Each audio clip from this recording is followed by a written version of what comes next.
Baik, selamat siang Pak Rocky. Perkenalkan, nama saya Ardian Mahendra dengan NIM saya 5118002. Pada kesempatan kali ini saya akan mempresentasikan tentang salah satu jenis material yang juga kita sering jumpai, yaitu keramik.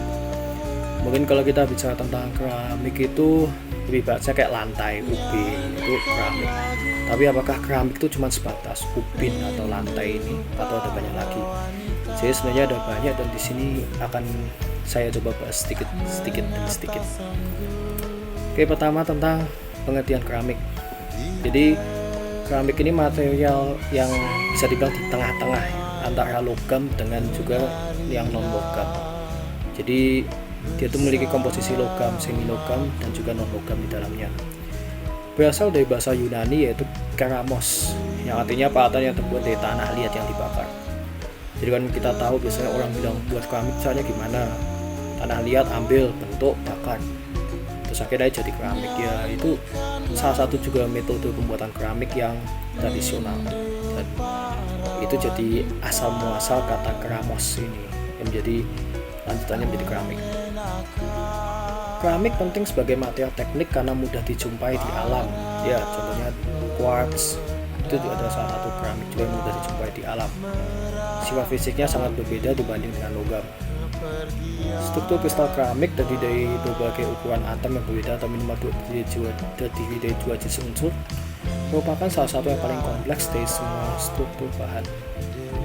Ikatan antar atomnya ini bisa berupa ikatan kovalen, jadi berbagi elektron, atau ikatan ion, sehingga ikatan dari keramik itu kuat. Sifat-sifat seperti kekerasan, ketahanan panas, dan listrik secara signifikan lebih tinggi keramik daripada logam, dan dia juga dapat berikatan kristal tunggal atau dalam bentuk polikristalin. Nah, kalau kita membandingkan tiga jenis material ya di sini, logam, polimer, sama keramik, ketiganya itu memiliki sifat yang berbeda. Pertama, kalau soal listrik dan panas, logam itu dia sebagai konduktor listrik yang panas. Jadi kita tahu, misalkan kita megang logam di bagian A, logamnya itu dipanaskan di bagian B, nah lama-lama panasnya itu masuk ke bagian A, dirasakan di bagian A. Jadi dia sebagai konduktor. Kalau polimer bukan konduktor listrik dan panas, sedangkan keramik itu isolator. Logam tidak tahan suhu tinggi. Contohnya apa? Logam dipanasin dengan suhu 1000 derajat lebih bisa mencair jadi bukan logam. Polimer juga tidak tahan suhu tinggi, plastik dibakar langsung hancur. Sedangkan keramik dia stabil pada suhu tinggi. Bahkan buktinya keramik itu pembuatannya juga dengan pembakaran. Itu pembakaran itu juga dilakukan baik di tradisional maupun industrial untuk membuat keramik. Densitas logam tinggi, sedangkan polimer rendah, dan keramik ini di tengah-tengahnya sedang. Fleksibilitasnya juga logam itu rendah, susah untuk dibentuk-bentuk dengan gampang, sedangkan polimer itu tinggi, kita bisa membentuk-bentuknya gampang, kita mau sobek polimer itu bisa, dan keramik itu sedang. Sedangkan logam itu kombinasi unsur-unsur logam yang elektronnya tersebar. Kalau polimer itu kebanyakan berupa senyawa organik tersusun atas karbon, nitrogen, dan non-logam, sedangkan keramik itu campuran unsur logam dan non-logam. Nah, berdasarkan komposisi kimianya, keramik itu bisa kita bagi dalam beberapa kategori, yaitu pertama ada oksida, lalu ada karbida, ada nitrida juga, ada silikat, dan sialon. Itu beberapa contoh klasifikasinya. Nah, oksida itu ciri khasnya apa? Yaitu dia berikatan dengan O. Misalkan ada alumina, Al2O3, magnesia, MgO, zirkonia, ZrO2. Lalu silika itu adalah golongan dari oksida. Lalu ada karbida, itu contohnya yang berikatan dengan karbon ya. Silikon karbida itu salah satu contoh dari karbida yang biasa digunakan sebagai pelindung keramik dan yang lain-lain. Lalu juga ada silikon nitrida. Biasanya kalau nitrida itu berikatan dengan nitrogen, misalkan bantalan temperatur tinggi, lalu ada batu gerinda dan lain-lain. Lalu ada siliat, itu kayak porselin, itu kita sering jumpai kan di ala-ala Chinese gitu kan, ada mangkok yang diukir dihiasi kayak naga, phoenix atau apa, itu ada contoh dari porselin yang merupakan siliat. Dan juga ada sialon di sini, yang contohnya itu adalah besi dan lain-lain. Tapi ini bukan 100% besi, hanya dia tuh keramik sebenarnya. Nah, kalau bicara tentang pembuatan keramik itu tuh ada beberapa hal. Di sini akan saya jelaskan 3 cara pembuatan keramik. Pertama adalah tradisional, yaitu ya seperti tadi saya bilang di awal, gampangannya adalah misalkan ada bahan dasar untuk pembuatan keramik, contohnya kaolinit, ada white clay, lalu ada quartz. Itu kita ambil, kita tambahkan air. Dengan penambahan air maka akan lebih empuk. Kalau setelah empuk ini kita bisa bentuk wujudnya. Misalkan aku mau bentuk vas nih, kita bentuk vas. Setelah jadi kita pengkeringan untuk menghilangkan air itu dari keramik. Pengeringannya dengan cara apa? Yaitu dengan pembakaran. Kan tadi kan keramik itu stabil atau panas, jadi dia dibakar, dia nggak akan kayak langsung hancur atau apa tuh enggak, tapi justru akan menghilangkan air yang ada dalam keramik itu sehingga keluar, sehingga keramik itu jadi keras. Dan setelah dia keras, dia tergantung kita selanjutnya apakah mau dihias, mau dicat atau diapain, boleh. Jadi kalau misalkan itulah maunya gini aja, itu sudah jadi keramik. Lalu kalau soal industri itu biasanya dilakukan oleh perusahaan-perusahaan yang buat misalkan ubin itu menggunakan industri. Jadi ada beberapa tahapan. Gampangannya pertama ada pemilihan material. Sebenarnya material kayak tadi quartz, kaolinit dan lain bisa digunakan, tergantung mau pakai yang mana. Setelah materialnya didapatkan, kita spray dry sehingga material itu seperti bubuk yang menjadi keras nanti. Dan setelah keras ini akan di press. Press itu nanti sudah kita bentuk, misalkan mau bikin ubin, langsung kita press jadi kotak. Nah, setelah kotak ini karena itu masih bisa dihancurkan dengan gampang, kita keringkan sehingga dia menjadi keras, dan nanti di titik itu dia jadi fragile, mudah pecah. Setelah dia sudah fragile itu dan mudah pecah dan bentuk kotak seperti ubin itu, kita lewatkan di glaze line. Jadi dia bakal kayak disemprot glaze itu, dia nanti bisa didekorasi. Misalkan mau dibuat keramiknya ini ada kayak gambaran daun, mau dicat hijau atau apa, itu bisa di situ.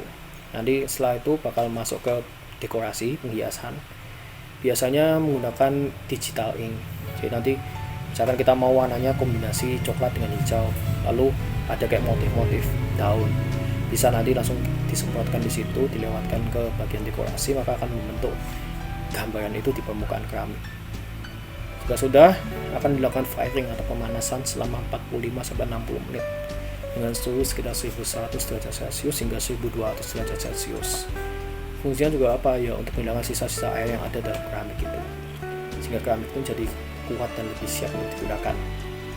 Kalau sudah lewati uji kualitas, dilihat, oh ini misalkan kita lagi dipesen untuk yang model daun, ada nggak modelnya daun semua kan ini? Oh ya, kalau sudah model daun, warnanya tidak ada yang aneh dan lain-lain, dia lanjut ke bagian pengapakan. Di pengapakan biasanya langsung beberapa diatur oleh mesin, langsung masuk ke kardus. Misalkan satu kardus isi 5 keramik, disusun langsung, ditutup dan lalu siap untuk dijual atau dipasarkan. Dan sedangkan terakhir adalah salt gel. Salt gel caranya gimana? Yaitu dengan mereaksikan ETOH dengan TTIP, dilakukan selama 30 menit sambil diaduk, lalu ditambah HNO3 dan H2O tetes demi tetes selama 4 jam. Nanti saat di situ bakal terlihat seperti partikel-partikel gel yang ada di larutan. Itu adalah keramik salt gelnya. Kita keringkan di oven untuk menguapkan pelarutnya, dan itu dilakukan selama pada suhu 400 sampai 700 derajat Celcius. Untuk waktunya sekitar 30 menit, dan nanti bakal kita lakukan gel-gelnya di situ, dan gel itulah yang merupakan keramiknya. Lalu kita bicara tentang sifat magnetik. Magnetik itu apa? Magnetik itu fenomena di mana sebuah material itu bisa ditarik atau ditolak. Kan kita tahu misalkan magnet, ada besi, ada magnet, saat dua ini didekatkan, mereka bisa saling menarik dan agak susah untuk dilepas. Tapi kalau misalkan ada kayak kain baju sama magnet, kan dia nggak mungkin bisa kayak tertarik atau tidak. Itu contoh peristiwa magnetik. Nah, kalau kita bicara sifat magnetik itu ada 3 jenis yang biasa kita kenal. Pertama, dia magnetik, jadi dia nggak bisa ditarik oleh magnet. contohnya ya tadi. Lalu ada paramagnetik, bisa ditarik dengan magnet tapi kekuatannya lemah. Dan juga terakhir ferromagnetik, jadi dapat ditarik oleh magnet dengan sangat kuat. Nah, keramik sendiri tadi kan ada gabungan unsur logam dan non logam, jadi dia punya ikatan kovalen ionik, dan beberapa material tuh bisa dari keramik ini bisa ditarik juga oleh magnet, tapi juga mungkin ada yang daya tariknya kuat, ada yang daya tariknya lemah. Nah, umumnya materi teknik keramik dalam bentuk senyawa oksida, nitrida dan karbida sudah dijelaskan. Lalu contoh-contohnya itu adalah gelas, kaca, semen, dan keramik yang terbuat dari lumpur. Nah, sebagian keramik memang bisa bersifat magnetis yang baik, sedangkan juga ada yang tidak baik. Dan magnet dengan sifat magnetik itu biasa kita sebut sebagai ferrit. Nah, ada dua jenis keramik magnetis, yaitu keramik magnetis lunak dan juga keramik magnetis yang keras. Bedanya apa? Kalau keras itu sifat kemagnetan tidak hilang ketika medan magnet dihilangkan. Jadi misalkan ini keramik, kita kasih sama magnet, nanti keramik ini bakal jadi konduktor. Dan nanti misalkan kita dekatkan keramik ini ke besi, misalkan paku, kita angkat, paku itu bisa nempel dengan di keramiknya. Setelah misalkan magnet kita lepas, masih ada waktu di mana paku ini tetap bisa menempel di keramik. Itu kalau yang keras. Kalau yang lunak tetap bisa nempel gitu, tapi begitu magnet dilepas, pakunya juga akan langsung jatuh. Lalu untuk formula yang keras itu, rumus molekulnya itu MFE2O4, sedangkan yang lunak itu MFE12O19. Kalau yang keras itu struktur kristalnya mineral spinel, sedangkan yang lemah adalah atau lunak itu adalah kristal heksagonal. Kalau yang keras memiliki permeabilitas, hambatan jenis yang tinggi, dan kohesivitas yang rendah. Sedangkan yang lunak memiliki gaya kohesivitas dan remanen yang tinggi. Kohesivitas itu biasanya digunakan untuk membedakan hard magnet atau soft magnet. Makin besar gayanya, maka semakin tinggi sifat magnetnya. Dan dengan kohesivitas yang tinggi ini berarti tidak mudah kehilangan magnetnya. Ya kayak tadi, berarti dia itu melihat ke yang tipe keras.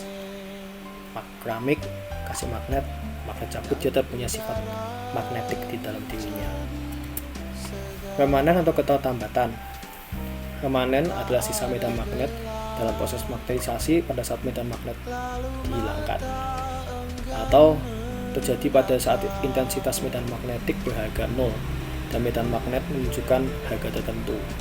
Jadi ya keterlambatan, karena ada waktu, pasti ada selang waktu di mana setelah magnet dilepas, keramik ini masih bisa untuk memiliki sifat magnetik, masih bisa untuk mengangkat paku, tapi bakal pasti tetap dia akan kehilangan kemampuannya, dan waktu itulah yang dinamakan dengan remanen.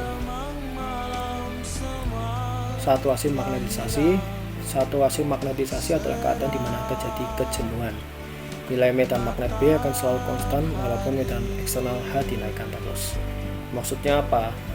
Jadi misalkan kita berikan kekuatan magnet ke sebuah keramik segini, nanti keramik ini kuat untuk mengangkat 2 paku.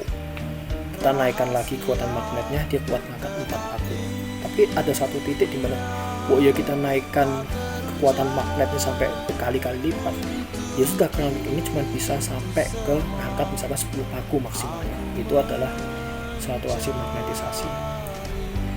Nah, tadi yang remanensi tadi bergantung pada saturasi magnetisasinya. Untuk magnet permanen, saturasi magnetisasi seharusnya lebih besar daripada soft magnet. Kecepatan dari bahan ferrit lebih rendah dibandingkan logam-logam lain dengan ukuran yang sama. Oleh karena nilai saturasi dari bahan ferrit relatif rendah. Ya, jadi demikian yang bisa saya jelaskan tentang keramik ini dan sifat magnetiknya. Mohon maaf jika ada salah kata dan juga kurang kejelasan dalam menjelaskan materi ini, karena saya juga masih belajar di sini. Terima kasih.